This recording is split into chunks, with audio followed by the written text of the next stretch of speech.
Welcome back to IAS PCS zone. दोस्तों आज जो है हम लोग बीपीएससी प्रीवियस ईयर के प्रश्न पत्र को यहाँ पे सॉल्व करेंगे। ठीक है। और इसमें जो है आप देख सकते हैं कि 38वीं बीपीएससी से लेकर के 68वीं बीपीएससी के प्रश्न पत्रों को सम्मिलित किया गया है। तो यह वीडियो बहुत ही ज़्यादा महत्वपूर्ण होगा, चाहे आप 69th बीपीएससी का एग्जामिनेशन देने जा रहे हों या बिहार शिक्षक भर्ती का एग्जामिनेशन देने जा रहे हों, दोनों के लिए यह वीडियो बहुत ही ज़्यादा महत्वपूर्ण होगा।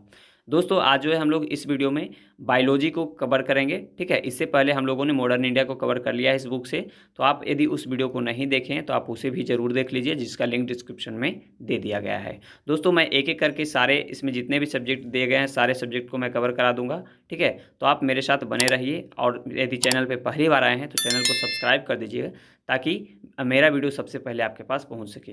और आपको कोई और वीडियो चाहिए तो आप कमेंट बॉक्स में ज़रूर बताइएगा, मैं कोशिश करूंगा कि आपके लिए वो वीडियो प्रोवाइड करा सकूं। तो चलिए हम लोग बिना देरी के वीडियो को शुरू करते हैं। दोस्तों यदि आपको इसका PDF प्राप्त करना है तो आप टेलीग्राम ग्रुप में ज्वाइन हो जाएंगे, जिसका लिंक डिस्क्रिप्शन में दे दिया गया है। तो चलिए हम लोग वीडियो को शुरू करते हैं। आज का पहला प्रश्न है, किसमें परिवर्तन के कारण रंध्र खुलते या बंद होते हैं? तो देखिए दोस्तों, इसका सही उत्तर हो जाएगा ऑप्शन सी, कोशिकाओं में पानी की मात्रा के कारण। आपको मालूम होगा कि कोशिकाओं में पानी की मात्रा में परिवर्तन के कारण रंध्र जो हैं खुलते या बंद होते हैं। स्टोमेटा यानी कि रंध्र का खुलना और बंद होना एक ऐसी प्रक्रिया है जिसमें गैस विनिमय और जल संतुलन को नियंत्रित किया जाता है। इस प्रक्रिया को दो मुख्य निकाय द्वारा नियंत्रित किया जाता है, जिसे गार्ड सेल कहा जाता है। ठीक है। तो इस प्रकार इसका सही उत्तर हो जाएगा ऑप्शन सी। नेक्स्ट प्रश्न है, अधिकतर एंजाइम होते हैं?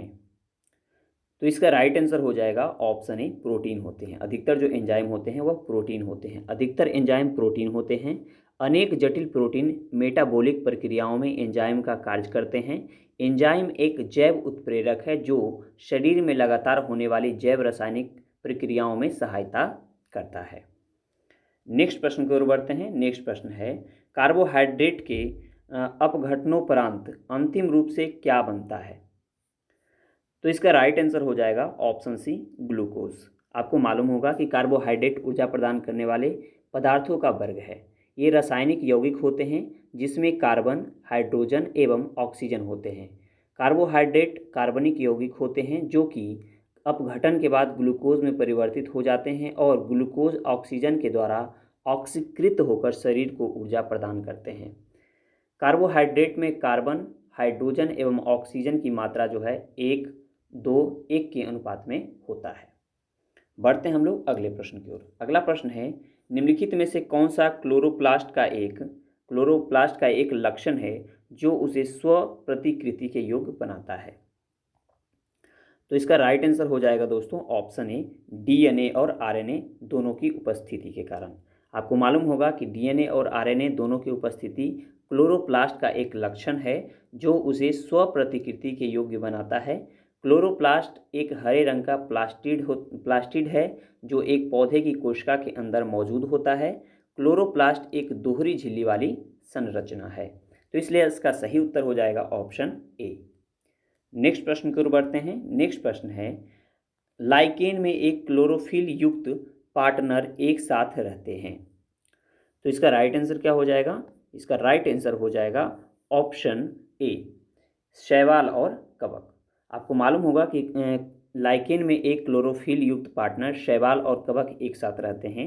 लाइकेन थैलोफाइटा प्रकार की वनस्पति है जो कवक तथा शैवाल दोनों से मिलकर बनती है। ठीक है। तो इसलिए इसका सही उत्तर हो जाएगा ऑप्शन ए। नेक्स्ट प्रश्न की ओर बढ़ते हैं हम लोग। नेक्स्ट प्रश्न है, कवक पौधों में नहीं पाया जाता है।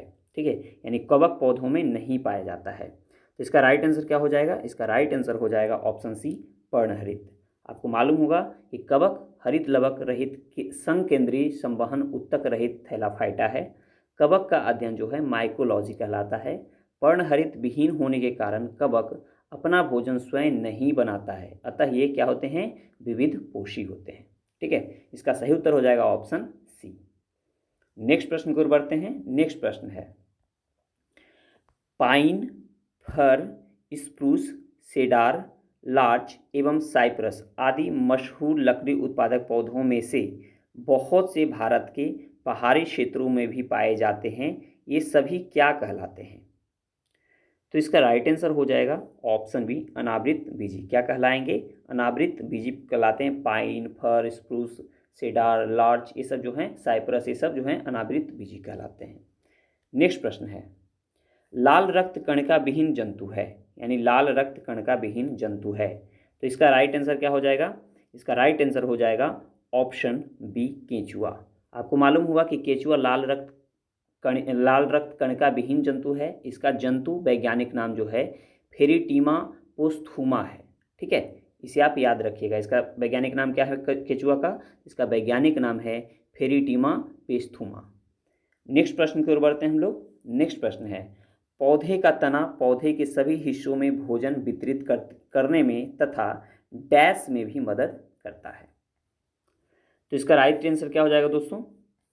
इसका राइट आंसर हो जाएगा, देख सकते हैं आप ऑप्शन के अनुसार, कि पौधे के तने का मुख्य कार्य होता है पौधे को आकार देना। ठीक है, जिससे कि पानी पत्तियों तक पहुंच सके एवं प्रकाश संश्लेषण की क्रिया सुचारू रूप से हो सके एवं पौधा दृढ़तापूर्वक खड़ा रह सके। इसके अतिरिक्त तना भोजन को भी संग्रहित करता है एवं मरुस्थलीय पौधों में तो तना प्रकाश संश्लेषण की क्रिया को भी संपन्न करता है। तो इसलिए इसमें सही उत्तर हो जाएगा ऑप्शन ई, उपर्युक्त में से एक से अधिक।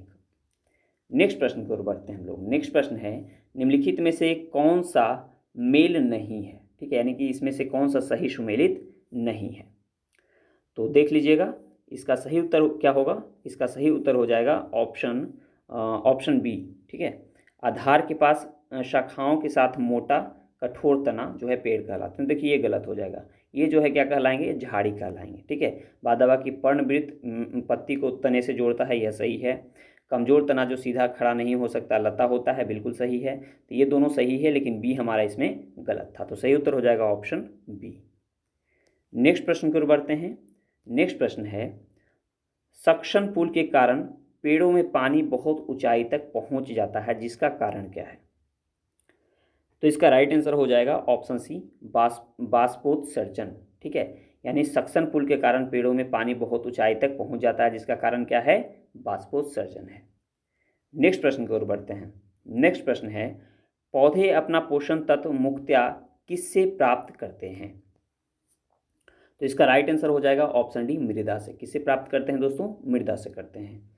नेक्स्ट प्रश्न है, परागन की सुपरिभाषा है। ठीक है, परागन की सुपरिभाषा है। तो परागन कण का पराग केसर से क्लोम छिद्र तक स्थानांतरित होने की प्रक्रिया जो है परागन की सुपरिभाषा है, यानी सही उत्तर हो जाएगा ऑप्शन ए। नेक्स्ट प्रश्न है, लवणता युक्त वातावरण प्रेमी पौधे को क्या कहते हैं? इसका राइट आंसर हो जाएगा ऑप्शन डी, लवण मृदोद्भिद कहते हैं। क्या कहते हैं? लवण मृदोद्भिद कहते हैं वातावरण प्रेमी पौधे को। चलिए नेक्स्ट प्रश्न की ओर बढ़ते हैं हम लोग। नेक्स्ट प्रश्न है, कंकाल के वे हिस्से जो हड्डियों की तरह सख्त नहीं होते हैं और जो मोड़े जा सकते हैं, वे क्या कहलाते हैं? तो इसका राइट आंसर हो जाएगा ऑप्शन सी, कार्टिलेज कहलाते हैं। क्या कहलाते हैं? कार्टिलेज कहलाते हैं। कंकाल के वे हिस्से जो हड्डियों की तरह सख्त नहीं होते हैं और मोड़े जा सकते हैं, उसे कार्टिलेज कहते हैं। ठीक है, उपास्थि का निर्माण कंकाली संयोजी ऊतकों से होता है। यह भी एक प्रकार का संयोजी ऊतक होता है। यह अर्धठोस, पारदर्शक एवं लचीले ग्लाइकोप्रोटीन से बने मैट्रिक्स से निर्मित होते हैं। इसका सही उत्तर हो जाएगा ऑप्शन सी। नेक्स्ट प्रश्न की ओर बढ़ते हैं। नेक्स्ट प्रश्न है, मानव शरीर की मांसपेशियों के बारे में निम्नलिखित में से कौन सा कथन गलत है? ठीक है, तो देख लीजिएगा, मांसपेशियां केवल हड्डी को धक्का दे सकती है, पहला इसमें क्या हो जाएगा?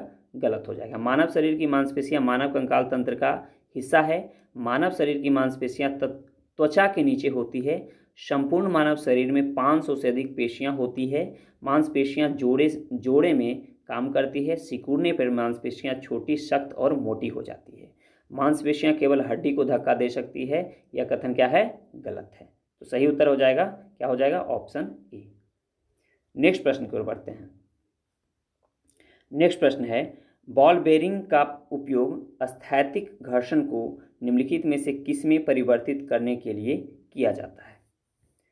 तो इसका राइट आंसर हो जाएगा ऑप्शन ए, रोलिंग घर्षण को। ठीक है, बॉल बेरिंग का उपयोग स्थैतिक घर्षण को रोलिंग घर्षण में परिवर्तित करने के लिए किया जाता है। जब कोई गोलाकार वस्तु किसी सतह पर लुढ़कती है तो दोनों सतहों के बीच व गति की विपरीत दिशा में लगने वाले घर्षण बल को क्या कहते हैं? लोटनी घर्षण या रोलिंग घर्षण कहते हैं। नेक्स्ट प्रश्न है, मादा एनोफिलीज को मादा क्यूलेक्स से अलग किया जा सकता है क्योंकि यह बैठती है। तो इसका राइट आंसर क्या हो जाएगा दोस्तों? इसका राइट आंसर हो जाएगा देख सकते हैं, इसका राइट आंसर क्या हो जाएगा? इसका राइट आंसर हो जाएगा ऑप्शन बी, अधः स्तर के साथ एक कोण पर। आपको मालूम होगा कि मादा जो है, मादा एनोफिलीज को मादा क्यूलेक्स के से अलग किया जा सकता है क्योंकि यह जो है अधः स्तर के साथ एक कोण पर बैठती है। मादा क्यूलेक्स का शरीर बैठने में आधारतल के समानांतर होता है तथा सूंड 45 डिग्री कोण पर झुकी होती है, जबकि मादा एनोफिलीज का शरीर बैठने में आधारतल से 45 डिग्री के कोण पर उठा हुआ होता है। ठीक है, तथा उसका सूंड जो है शरीर की सीध में होती है। तो इसलिए इसका सही उत्तर हो जाएगा ऑप्शन बी। नेक्स्ट प्रश्न की ओर बढ़ते हैं। नेक्स्ट प्रश्न है, शरीर की प्रतिरोधक क्षमता से जुड़ा सबसे महत्वपूर्ण कोशिका इस प्रकार है। तो इसका राइट आंसर हो जाएगा ऑप्शन सी, लिम्फोसाइट। क्या होगा? लिम्फोसाइट होगा। नेक्स्ट प्रश्न है, निम्न में से कौन सा जोड़ा सही सुमेलित है? ठीक है, इसमें जो है कौन सा जोड़ा सही सुमेलित है? तो देख सकते हैं इसमें सही सुमेलित है मलेरिया जो है क्लोरोक्विन। ठीक है, ये इसमें सही सुमेलित है, तो सही उत्तर हो जाएगा ऑप्शन डी। लेकिन आप देख लीजिए स्कर्बी जो होगा वह विटामिन सी से होता है, विटामिन सी।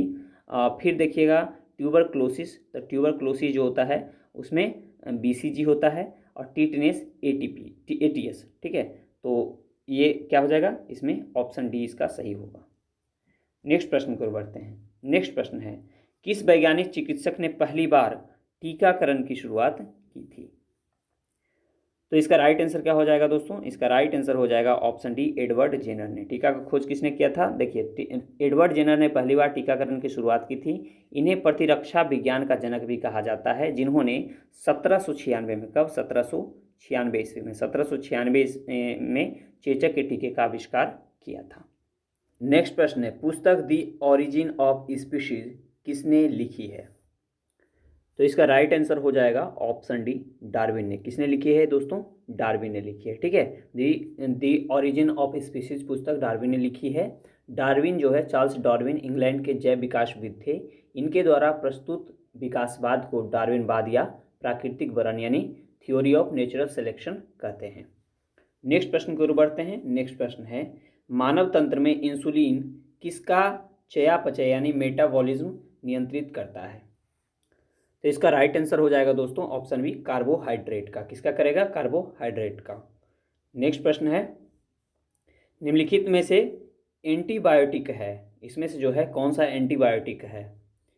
तो इसका राइट आंसर क्या हो जाएगा दोस्तों? देखिए, एंटीबायोटिक की मैं बात करूं तो प्रयुक्त विकल्पों में से पेनिसिलिन तथा सल्फाडाइजिन, ठीक है, एंटीबायोटिक हैं। ओके, सल्फाडाइजिन और कौन? पेनिसिलिन, ये दोनों क्या हैं? एंटीबायोटिक है। तो इसलिए सही उत्तर क्या हो जाएगा? Option E. नेक्स्ट प्रश्न है, निम्नलिखित में से कौन सा मुख्यतः कार्बोहाइड्रेट है? ठीक है, इसमें से जो है कौन सा कार्बोहाइड्रेट है? तो इसका राइट आंसर क्या हो जाएगा दोस्तों? इसका राइट आंसर हो जाएगा ऑप्शन सी, चावल। चावल क्या है? चावल कार्बोहाइड्रेट का एक स्रोत है। नेक्स्ट प्रश्न है, कीट संवर्धन क्या है? तो इसका राइट आंसर क्या हो जाएगा दोस्तों? इसका राइट आंसर हो जाएगा ऑप्शन ए, कीटों की वृद्धि करने का विज्ञान है। कीट संवर्धन क्या है? कीटों की वृद्धि करने का विज्ञान है। नेक्स्ट प्रश्न है, जेनेटिक्स निम्न में से किसका अध्ययन है? जेनेटिक्स जो है निम्न में से किसका अध्ययन है? तो इसका राइट आंसर क्या हो जाएगा? आनुवांशिकता और विचरण का। जेनेटिक्स जो है वह आनुवांशिकता और विचरण के बीच का विचरण का क्या है? अध्ययन है। ठीक है, चलिए नेक्स्ट प्रश्न की ओर बढ़ते हैं हम लोग। गर्भ में भ्रूण के विकास को जानने के लिए निम्नलिखित किरणों या तरंगों में से किसका उपयोग किया जाता है? तो इसका राइट आंसर हो जाएगा ऑप्शन सी, पराध्वनि तरंगे का। नेक्स्ट प्रश्न है, निम्न में से कौन सा एक सच्चा फल नहीं है? ठीक है, इसमें जो है एक सच्चा फल नहीं है। तो इसका राइट आंसर क्या हो जाएगा दोस्तों? इसका राइट आंसर हो जाएगा ऑप्शन ए, सेब। देखिए, जब फल के निर्माण में अंडाशय यानी ओवरी के अलावा कुछ अन्य भाग भी शामिल होते हैं तो ऐसे फल को हम असत्य फल कहते हैं। ठीक है, उदाहरण के लिए जैसे सेब, काजू, नाशपाती, ये सब क्या है, ये सब जो है सच्चा फल नहीं है यानी असत्य फल है। चलिए बढ़ते हैं हम लोग नेक्स्ट प्रश्न की ओर। नेक्स्ट प्रश्न है, लौंग पौधे के निम्नलिखित में से किस भाग से प्राप्त होता है? लौंग जो है पौधों के निम्नलिखित में से किस भाग से प्राप्त होता है? तो इसका राइट आंसर क्या हो जाएगा दोस्तों? इसका राइट आंसर हो जाएगा ऑप्शन डी, शुष्क पुष्प कली से। ठीक है, लौंग जो है शुष्क पुष्प कली से प्राप्त होता है। नेक्स्ट प्रश्न है, लौंग एक मसाला, ठीक है यहाँ ध्यान दीजिएगा, लौंग एक मसाला पौधे के किस भाग से प्राप्त होता है? तो इसका राइट आंसर क्या हो जाएगा? इसका राइट आंसर हो जाएगा ऑप्शन डी, फूल की कली से। नेक्स्ट प्रश्न की ओर बढ़ते हैं। नेक्स्ट प्रश्न है, अदरक तना है जड़ नहीं, क्योंकि इसमें क्या पाया जाता है? किस लिए हम अदरक को जो है तना कहते हैं, जड़ नहीं कहते हैं? तो इसका राइट आंसर क्या हो जाएगा दोस्तों? इसका राइट आंसर हो जाएगा, इसमें नोड और इंटरनोड होते हैं। क्या होता है? इनमें नोड और इंटरनोड होते हैं। ठीक है, जैसे कि मैं बताता हूं कि नोड एवं इंटरनोड का उपस्थिति होना तने का विशेष लक्षण है। चूंकि अदरक में ये संरचनाएं पाई जाती है, अतः यह कहा जा सकता है कि अदरक तना है, जड़ नहीं है। नेक्स्ट प्रश्न की ओर बढ़ते हैं। नेक्स्ट प्रश्न है, पादप कली है, पादप कली है तो पादप क्या है? एक भ्रूणीय टहनी है। क्या है? एक भ्रूणीय टहनी है। राइट आंसर हो जाएगा ऑप्शन ए। नेक्स्ट प्रश्न है, जो पौधे जो नमक युक्त मिट्टी में उगते हैं उसको क्या कहते हैं? जो पौधे नमक युक्त मिट्टी में उगते हैं उसे क्या कहा जाता है दोस्तों? तो उसे जो है कहा जाता है हैलोफाइटा। क्या कहा जाता है? हैलोफाइटा कहा जाता है। नेक्स्ट प्रश्न है, इलेक्ट्रोएन्सेफेलोग्राम यानी ईईजी निम्न में से किसकी निगरानी के लिए उपयोग होता है? तो इसका राइट आंसर हो जाएगा ऑप्शन डी, मस्तिष्क की निगरानी के लिए ईईजी का प्रयोग किया जाता है। नेक्स्ट प्रश्न की ओर बढ़ते हैं। नेक्स्ट प्रश्न है, मांसपेशियों में दर्द के उपचार में उपयोग किया जाने वाला विकिरण क्या है? तो इसका राइट आंसर हो जाएगा ऑप्शन ए, इंफ्रारेड। क्या है दोस्तों? इंफ्रारेड है। ठीक है, नेक्स्ट प्रश्न की ओर बढ़ते हैं। नेक्स्ट प्रश्न है, जीवों में अत्यधिक विविधता का कारण क्या है?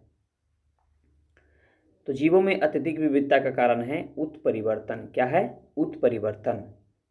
नेक्स्ट प्रश्न की ओर बढ़ते हैं। नेक्स्ट प्रश्न है, मेंडल के आनुवांशिकता का सिद्धांत किस पर आधारित है? मेंडल के आनुवांशिकता का जो सिद्धांत है वो किस पर आधारित है?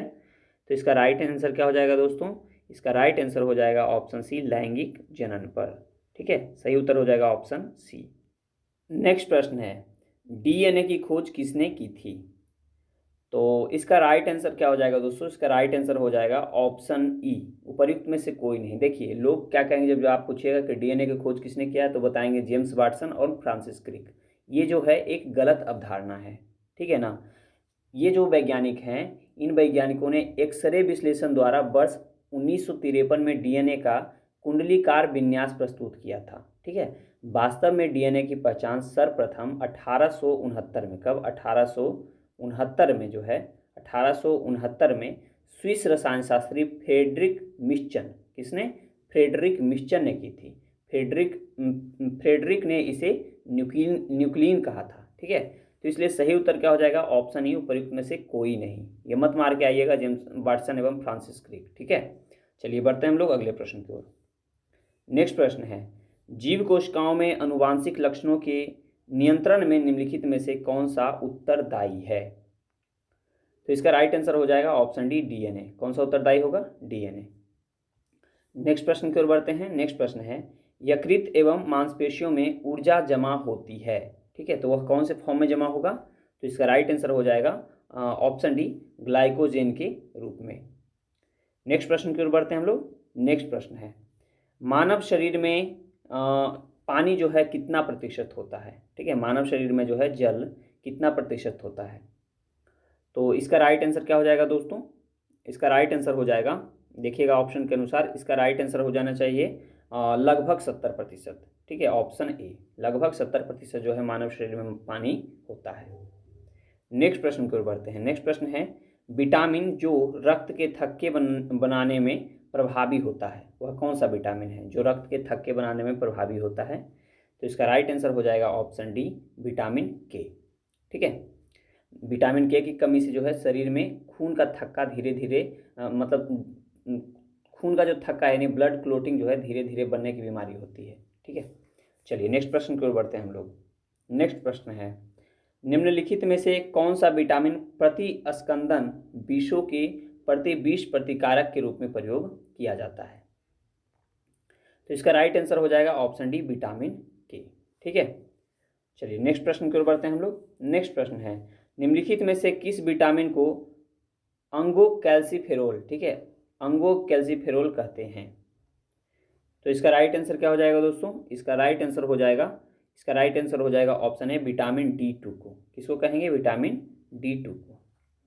नेक्स्ट प्रश्न की ओर बढ़ते हैं। नेक्स्ट प्रश्न है, मानव शरीर में विटामिन ए भंडारित होता है। मानव शरीर में जो है विटामिन ए कहाँ पे भंडारित होगा? तो इसका राइट आंसर हो जाएगा ऑप्शन ए, यकृत में। नेक्स्ट प्रश्न है, निम्नलिखित में से कौन सा युग्म सही सुमेलित नहीं है? ठीक है, इसमें से जो है कौन सा युग्म सही सुमेलित नहीं है?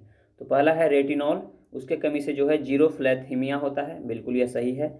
दूसरा दिया गया है टेकोफेरॉल बेरी बेरी, देखिए ये गलत हो जाएगा। ठीक है, क्योंकि बेरी बेरी जो है ना दोस्तों, बेरी बेरी B1 की कमी से होता है, यानी कि थायमिन की कमी से होता है, ना कि टोकोफेरॉल यानी विटामिन ई की कमी से है। तो हमारा बी इसमें गलत हो जाएगा। फिर देख लीजिएगा, साइनोकोबालेमिन रक्ताल्पता, यह सही है।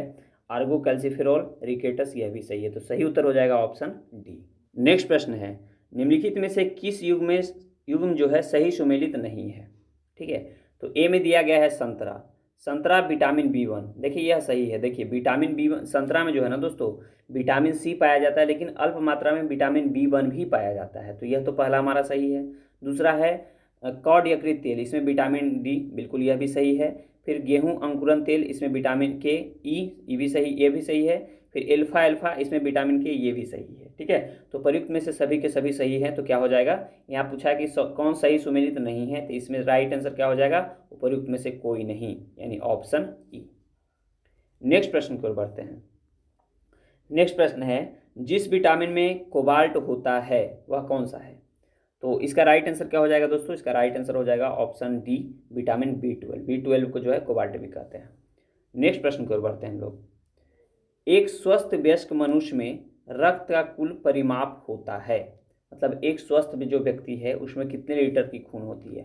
तो इसका राइट आंसर हो जाएगा ऑप्शन ए, 5 से 6 लीटर। ठीक है, एक मनुष्य में 5 से 6 लीटर खून पाया जाता है। नेक्स्ट प्रश्न है, आधान यानी ट्रांसफ्यूजन में रक्त न केवल रक्त के प्रकार में बल्कि डैश में भी संगत होना चाहिए। तो इसका राइट आंसर क्या हो जाएगा दोस्तों? इसका राइट आंसर हो जाएगा RH कारक। ठीक है, RH फैक्टर। ठीक है, RH फैक्टर में भी संगत वो होना चाहिए। चलिए नेक्स्ट प्रश्न की ओर बढ़ते हैं हम लोग। इसमें से रक्त दाब का मापक यंत्र कौन सा है? रक्त दाब का मापक यंत्र कौन सा है? तो इसका राइट आंसर क्या हो जाएगा दोस्तों? इसका राइट आंसर हो जाएगा ऑप्शन सी, स्फिग्मोमैनोमीटर। नेक्स्ट प्रश्न की ओर बढ़ते हैं। वृक्क से प्रति मिनट जो है औसत रक्त प्रवाह होता है, मतलब वृक्क से जो है प्रति मिनट औसत रक्त कितना प्रवाह होता है?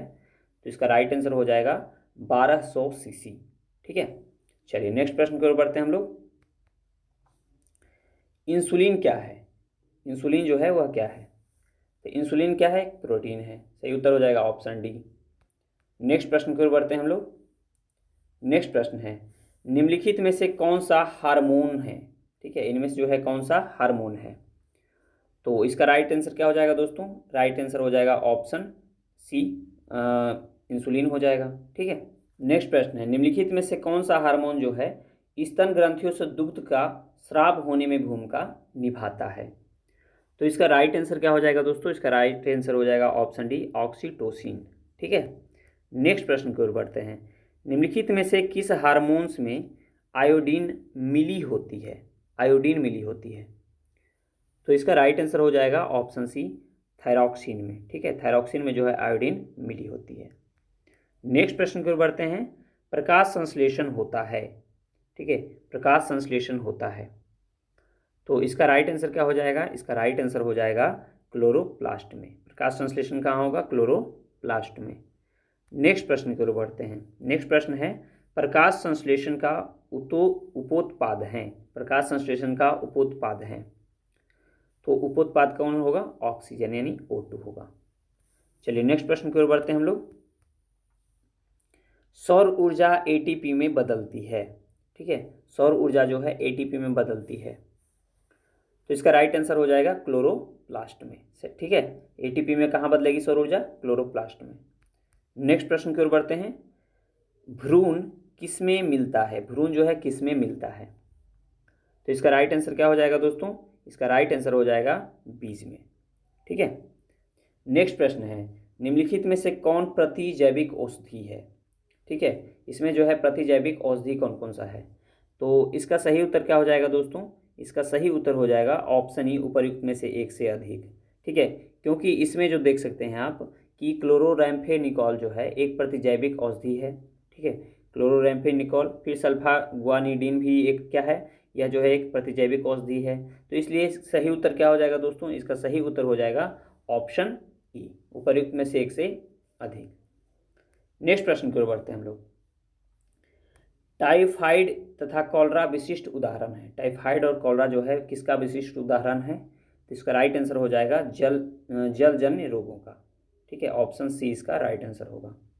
नेक्स्ट प्रश्न की ओर बढ़ते हैं। नेक्स्ट प्रश्न है, मनुष्य में एफ्लाटॉक्सिन खाद्य विषाक्त द्वारा सामान्यतः कौन सा अंग जो है प्रभावित होता है? ठीक है, मनुष्य में एफ्लाटॉक्सिन खाद्य विषाक्त द्वारा सामान्यतः कौन सा अंग प्रभावित होता है? तो इसका राइट आंसर हो जाएगा ऑप्शन डी, यकृत। कौन सा होगा? यकृत होगा। नेक्स्ट प्रश्न की ओर बढ़ते हैं। मनुष्य के शरीर के किस अंग में लिम्फोसाइट्स का निर्माण होता है? तो इसका राइट आंसर क्या हो जाएगा दोस्तों? इसका राइट आंसर हो जाएगा ऑप्शन ई, उपर्युक्त में से एक से अधिक से। देखिए, मनुष्य के शरीर में जो है तिली या प्लीहा यानी थाइमिन ग्रंथि यानी अस्थिमज्जा आदि में लिम्फोसाइट्स का निर्माण होता है। लिम्फोसाइट्स एक प्रकार की श्वेत रक्त कणिकाएं यानी WBC होती है, जो गश्ती सेना की भांति समस्त शरीर में घूमती रहती है तथा सुरक्षा तंत्र के सारे भागों के बीच सामंजस्य स्थापित करती है। तो इसलिए इसका सही उत्तर क्या हो जाएगा? Option E. नेक्स्ट प्रश्न की ओर बढ़ते हैं। ओंकोजीन संबंधित है। ओंकोजीन जो है किससे संबंधित है? तो इसका राइट आंसर हो जाएगा ऑप्शन सी, कर्क रोग से। ओंकोजीन किससे संबंधित है? कर्क रोग से है। नेक्स्ट प्रश्न है, रक्त कैंसर यानी ल्यूकेमिया की रोकथाम में प्रयोग किया जाने वाला रेडियो समस्थानिक है। तो इसका राइट आंसर क्या हो जाएगा दोस्तों? इसका राइट आंसर हो जाएगा देख लीजिएगा, इसका देखिए इसमें फास्फोरस 32 भी होगा, ठीक है, और कोबाल्ट 60 भी होगा। तो इसलिए राइट आंसर क्या हो जाना चाहिए? ऑप्शन ई, उपर्युक्त में से एक से अधिक। नेक्स्ट प्रश्न की ओर बढ़ते हैं।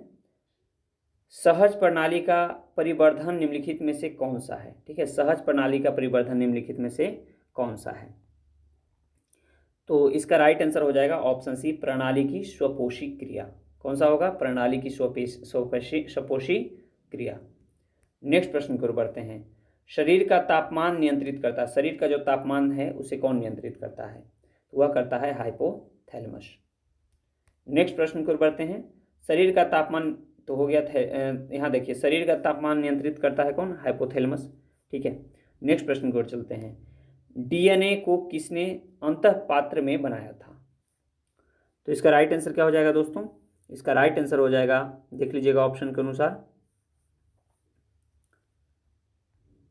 इसका राइट आंसर हो जाएगा ऑप्शन ए, आर्थर कोनबर्ग। किसने बनाया था? आर्थर कोनबर्ग ने बनाया था। नेक्स्ट प्रश्न की ओर बढ़ते हैं हम लोग। पार्किंसन बीमारी के उपचार के विकास के लिए किसको नोबेल पुरस्कार दिया गया था? पार्किंसन बीमारी के उपचार के लिए तो यह दिया गया था आर्विड कार्लसन को। किसको दिया गया था? आर्विड कार्लसन को दिया गया था। नेक्स्ट प्रश्न की ओर बढ़ते हैं। कौन सा दिन जो है डायबिटीज दिवस के रूप में मनाया जाता है? डायबिटीज दिवस के रूप में तो वह मनाया जाता है 14 नवंबर को, ठीक है। 14 नवंबर को डायबिटीज दिवस मनाया जाता है। नेक्स्ट प्रश्न की ओर बढ़ते हैं। सबसे छोटा जीव जो स्वयं विकास एवं प्रजनन करने में समर्थ है वह कौन सा है? तो वह हो जाएगा माइकोप्लाज्मा। क्या हो जाएगा? माइकोप्लाज्मा, जो स्वयं विकास एवं प्रजनन करने में समर्थ होता है। नेक्स्ट प्रश्न की ओर बढ़ते हैं। निम्नलिखित में से किसकी कोशिका में कोई एंजाइम नहीं होता है? ठीक है, कोई भी एंजाइम नहीं होता है।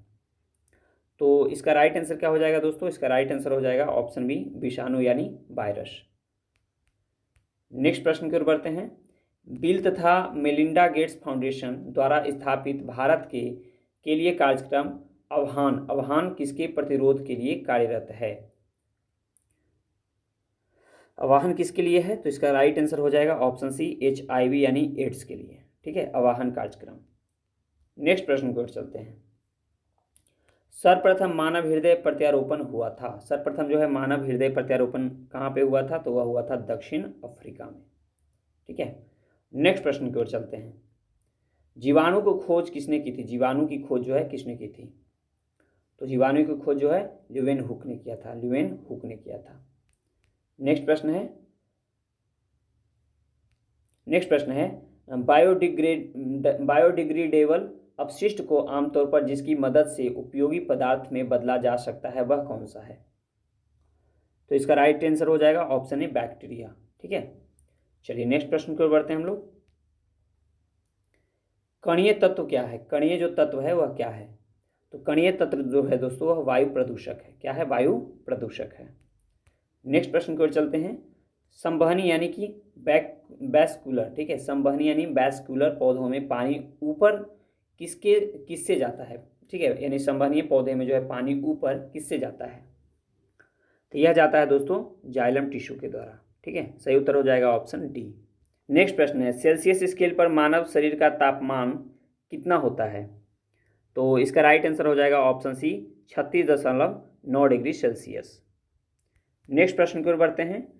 सर्वदाता वर्ग के रक्तदाता का रक्त ग्रुप कौन सा होता है? ठीक है, जो कि सर्वदाता होता है, सभी को ब्लड दे सकता है। तो इसका राइट आंसर हो जाएगा ऑप्शन सी, ओ। नेक्स्ट प्रश्न की ओर बढ़ते हैं। सार्वभौमिक स्वीकार्य रक्त, ठीक है, सार्वभौमिक स्वीकार्य रक्त समूह कौन सा है?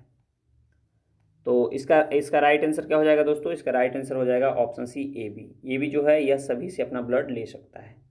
नेक्स्ट प्रश्न है, हड्डियों की पढ़ाई विज्ञान की किस शाखा के अंतर्गत होती है? हड्डियों की पढ़ाई, तो यह होती है ऑस्टियोलॉजी के अंतर्गत। ठीक है, ऑस्टियोलॉजी के तहत जो है हड्डियों की पढ़ाई होती है।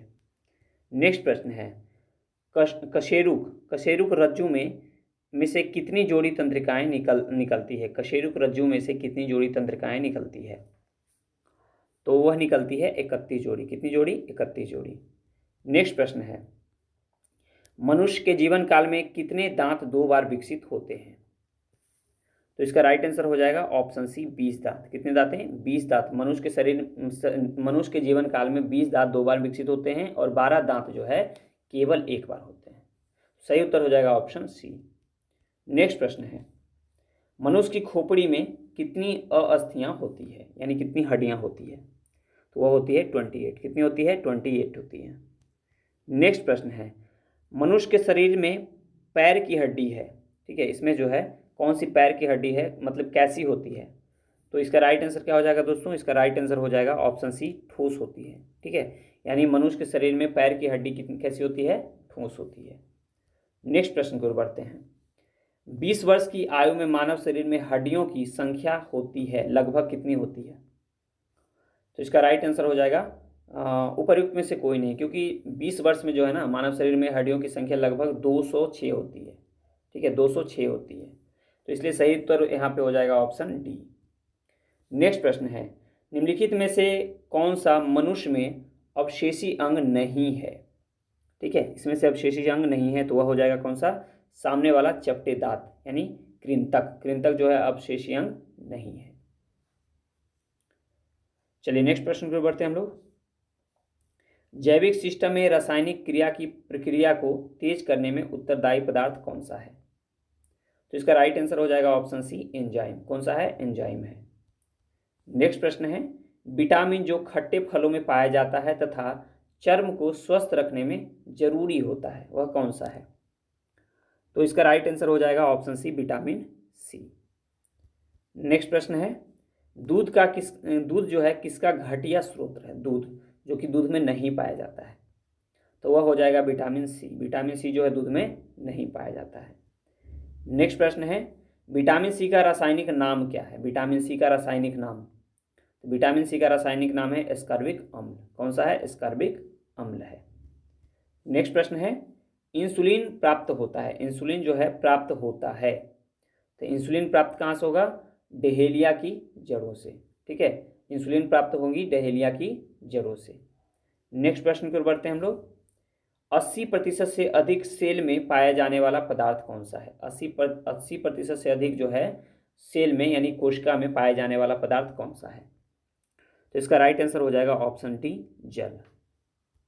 नेक्स्ट प्रश्न है, वर्तमान प्रमाण के अनुसार पृथ्वी पर जीव का उद्गम 2 लाख वर्ष पूर्व हुआ। इस युग में प्रोटोजोआ, शैवाल और जीवाणु थे।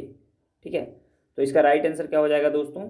इसका राइट आंसर हो जाएगा, देखिए आधुनिक खोजों से स्पष्ट हो चुका है कि प्रोटोजोआ के उद्भव का आरंभ काल जो है वो 3.5 अरब 3.5 अरब वर्ष पूर्व हो चुका था। साइनोबैक्टीरिया या नीलहरी शैवाल का उद्गम 2.3 अरब पूर्व माना जाता है। तो इसलिए इसमें सही उत्तर क्या होगा? इसमें यदि ऑप्शन ई होता तो इसका राइट आंसर होता ऑप्शन ई। ठीक है, नेक्स्ट प्रश्न की ओर बढ़ते हैं। निषेचन की क्रिया कहाँ पर होती है? निषेचन की क्रिया जो है कहाँ पर होगी? तो निषेचन की क्रिया जो है वह अंडवाहिनी में होती है। नेक्स्ट प्रश्न की ओर बढ़ते हैं। आधुनिक मनुष्य का पूर्वज कौन सा है? आधुनिक मनुष्य का पूर्वज किसे माना जाता है? तो वह माना जाता है क्रोमैग्नॉन मनुष्य को। किसको माना जाता है? क्रोमैग्नॉन मनुष्य को माना जाता है। नेक्स्ट प्रश्न है, विकास का मुख्य कारक कौन सा है? विकास का मुख्य कारक कौन सा है? तो इसका राइट आंसर हो जाएगा प्राकृतिक वरण यानी नेचुरल सेलेक्शन। ठीक है, नेक्स्ट प्रश्न है, शैवाल और कवक के मिलने से लाइकेन बनता है जिसे क्या कहा जाता है? तो इसका राइट आंसर हो जाएगा ऑप्शन बी, म्यूचुअलिज्म। ठीक है, क्या कहा जाता है? म्यूचुअलिज्म कहा जाता है। नेक्स्ट प्रश्न की ओर बढ़ते हैं हम लोग। प्रतिवर्ती क्रियाओं का नियंत्रण केंद्र कहाँ पर है? प्रतिवर्ती क्रियाओं का नियंत्रण केंद्र जो है कहाँ पर है? तो होता है कशेरुकी रज्जु में यानी स्पाइनल कोड में। नेक्स्ट प्रश्न की ओर बढ़ते हैं। विकास का कारण क्या है? विकास का कारण क्या है? तो विकास का कारण है पीढ़ी से पीढ़ी अनुकूलन। ठीक है, नेक्स्ट प्रश्न की ओर बढ़ते हैं। कच्चे फलों को कृत्रिम रूप से पकाने के लिए प्रयोग में लाए जाने वाली गैस कौन सी है? तो इसमें सही उत्तर क्या होगा दोस्तों? इसमें सही उत्तर हो जाएगा, देखिए एसिटिलीन भी होगा और एथिलीन भी होगा। ठीक है, तो इसलिए यहाँ पे ऑप्शन ई होता, तो इसका राइट आंसर ऑप्शन ई होता। ठीक है, चलिए नेक्स्ट प्रश्न की ओर बढ़ते हैं। माँ पौधों की भांति पौधा मिलता है, माँ पौधों की भांति पौधा मिलता है किस चीज़ों से मिलता है? तो वह मिलता है बीज से भी मिलेगा और तना काट के भी मिलेगा। ठीक है, तो सही उत्तर हो जाएगा ऑप्शन ई, उपयुक्त में इन दोनों से मिलेगा। ठीक है, नेक्स्ट प्रश्न की ओर बढ़ते हैं। पानी मिट्टी से जड़ों में जिस भौतिक प्रक्रिया द्वारा गुजरता है उसे क्या कहा जाता है? तो इसे क्या कहा जाएगा दोस्तों? इसे कहा जाएगा परासरण कहा जाता है। क्या कहा जाता है? परासरण कहा जाता है। नेक्स्ट प्रश्न की ओर चलते हैं हम लोग। जल से बाहर निकाले जाने पर मछलियां मर जाती है। ठीक है, जल से बाहर निकाले जाने पर मछलियां जो है वह मर जाती है। क्यों? ऐसा क्यों होता है? तो ऐसा इसलिए होता है कि वे श्वास नहीं ले पाते हैं। नेक्स्ट प्रश्न है, जहां जीव रहता है उस सटीक जगह को क्या कहते हैं? तो उस जगह को क्या कहेंगे? उसे हम आवास कहेंगे। नेक्स्ट प्रश्न है, मधुमक्खी कॉलोनी के सदस्य एक दूसरे को किस प्रकार जो है पहचानते हैं? तो इसका राइट आंसर क्या हो जाएगा दोस्तों? वह गंध से पहचान लेते हैं। ठीक है, नेक्स्ट प्रश्न की ओर बढ़ते हैं। नेक्स्ट प्रश्न है कि मायोग्लोबिन में कौन सी धातु होती है? तो इसका राइट आंसर हो जाएगा लोहा होता है। क्या होता है? मायोग्लोबिन में लोहा पाया जाता है। नेक्स्ट प्रश्न की ओर बढ़ते हैं हम लोग। मनुष्य के शरीर में खून के शुद्धिकरण की प्रक्रिया को क्या कहते हैं? तो इसका राइट आंसर हो जाएगा ऑप्शन ए, डायलिसिस। क्या कहते हैं? डायलिसिस कहते हैं। नेक्स्ट प्रश्न है, निम्न में से किसकी कमी से मधुमेह होता है? तो इसका राइट आंसर हो जाएगा ऑप्शन डी, इंसुलिन की कमी से। नेक्स्ट प्रश्न है, एड्स निम्न कारणों में से किसके द्वारा होता है? तो इसका सही उत्तर हो जाएगा ऑप्शन सी, विषाणु यानी कि वायरस से।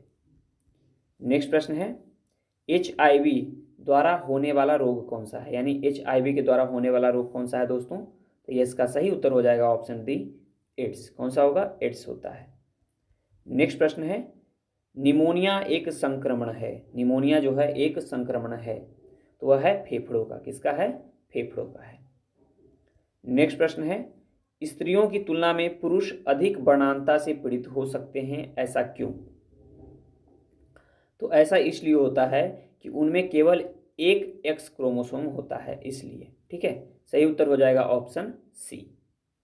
नेक्स्ट प्रश्न को बढ़ते हैं हम लोग।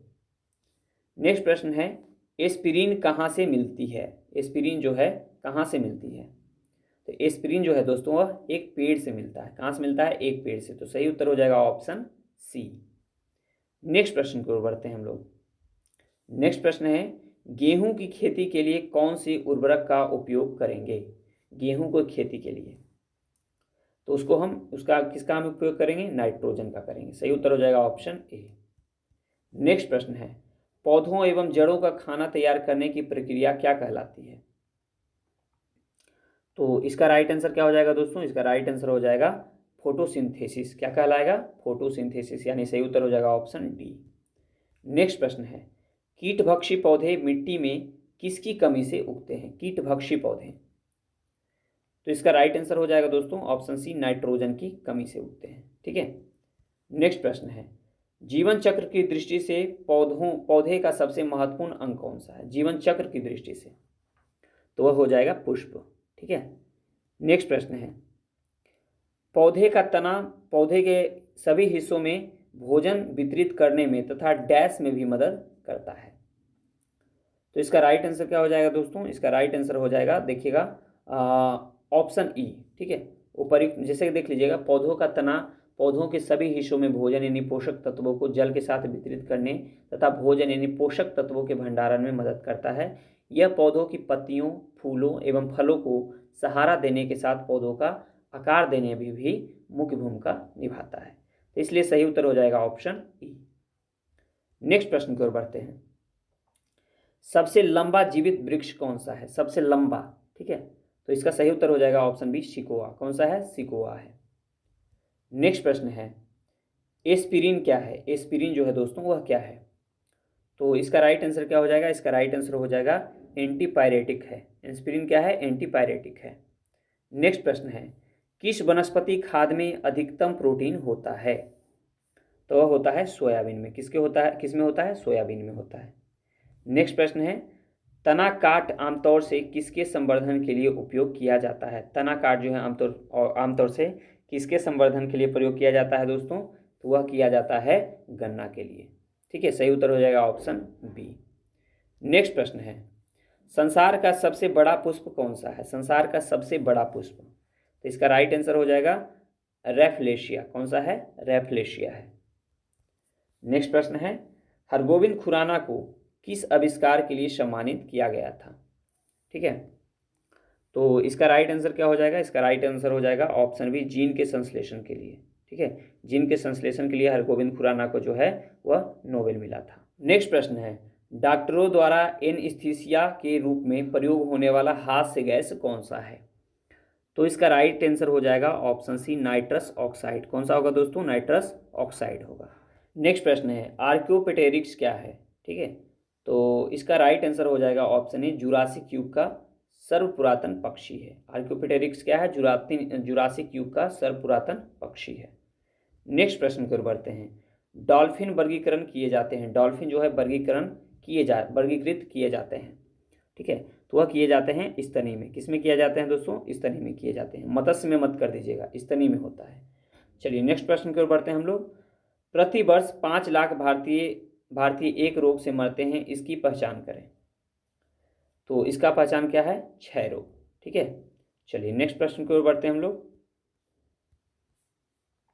निम्न में से सबसे मीठी चीनी कौन सी है? सबसे मीठी चीनी, तो इसका राइट आंसर क्या हो जाएगा दोस्तों? इसका राइट आंसर हो जाएगा फ्रुक्टोज। कौन सा है? फ्रुक्टोज जो है सबसे मीठी चीनी है। नेक्स्ट प्रश्न की ओर बढ़ते हैं, शर्कराओं में सबसे मीठी है, शर्कराओं में जो है सबसे मीठी कौन सा है? तो इसका राइट आंसर क्या हो जाएगा दोस्तों? इसका राइट आंसर हो जाएगा ऑप्शन ए, फ्रक्टोज। शर्कराओं में सबसे मीठी क्या है? फ्रक्टोज है। नेक्स्ट प्रश्न की ओर बढ़ते हैं, करवाहट के लिए मानव जीव का संवेदनशील क्षेत्र कौन सा है? करवाहट के लिए, ठीक है, तो वह है पीछे का भाग। जीव का पीछे का भाग जो है करवाहट को महसूस करता है। नेक्स्ट प्रश्न है, मटर पौधा क्या है? ठीक है, मटर का जो पौधा है वह क्या है? तो मटर का पौधा एक शाक है, यानी सही उत्तर हो जाएगा ऑप्शन ए। नेक्स्ट प्रश्न की ओर बढ़ते हैं। फलियां अत्यधिक पौष्टिक होती हैं क्योंकि उनमें प्रचुर मात्रा में होती है। तो इसका सही उत्तर क्या हो जाएगा दोस्तों? इसका सही उत्तर हो जाएगा ऑप्शन बी, प्रोटीन होता है। क्या होता है? प्रोटीन होता है। नेक्स्ट प्रश्न है, थायराइड ग्रंथि थायरॉक्सिन स्रावित करने के लिए उत्तेजित करने वाला अंतःस्रावी हार्मोन कौन सा है? तो इसका राइट आंसर हो जाएगा TSH। कौन सा है दोस्तों? TSH है। ठीक है, चलिए नेक्स्ट प्रश्न की ओर बढ़ते हैं हम लोग। थायराइड ग्रंथि की खराबी किसकी कमी के कारण होती है? तो इसका राइट आंसर हो जाएगा ऑप्शन सी, आयोडीन की कमी से। नेक्स्ट प्रश्न है, जब हम बकरी या भेड़ का मांस खाते हैं तब हम कौन से उपभोक्ता कहलाएंगे? ठीक है, तो इसका राइट आंसर क्या हो जाएगा दोस्तों? इसका राइट आंसर हो जाएगा ऑप्शन बी, द्वितीय उपभोक्ता हम लोग कहलाते हैं जब हम लोग बकरी या भेड़ का मांस खाते हैं, यानी मतलब मांस खाते हैं। तो चलिए दोस्तों, इस प्रकार जो हम लोग बायोलॉजी को यहाँ पे समाप्त किए हैं। यह वीडियो आपको कैसा लगा कमेंट बॉक्स में ज़रूर बताइएगा। यदि आप मेरे चैनल पर पहली बार आए हैं तो चैनल को सब्सक्राइब कर लीजिएगा ताकि इसका जितना भी पार्ट आए सबसे पहले आपके पास पहुँच सके। चलिए मिलते हैं हम अगले वीडियो में। अपना ख्याल रखें और पढ़ाई करते रहें। जय हिंद।